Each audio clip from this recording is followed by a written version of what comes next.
زن از پنجکین در یک ویدیوی کوتاه دو کارمند میلیس این منطقه را به گپ‌پرتویی به دختر نابالغ ایبدار کرده است.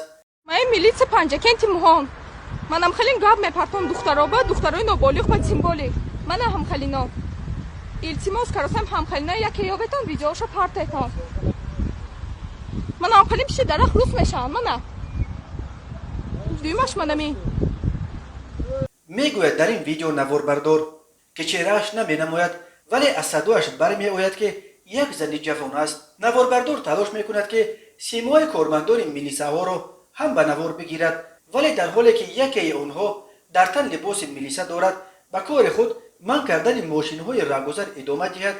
دومی که در تن ظاهرا لباس ملکی داشت برای آن که در دوربین کامرای تلفنی آن زن نیفتد خود را پشت درخت پنهان میکند. بعد همین خیل در پشت درخت رست میشوند. میگوید نواربردار با کنایه بعد آنکه از دوربین کامرش فرار کردن کارمندان میلیسه را ثبت میکند.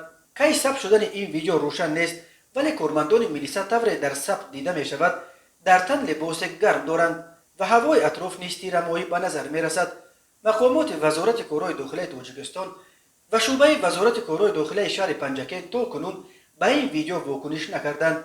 در گذشته رهبران وزارت کارهای داخلی چندین کارمندان میلیسه را در اساس شکایت ساکنان برای بدرفتاری نسبت به شهروندان جزا داده برخی را حتی از صف میلیسه رانده بودند.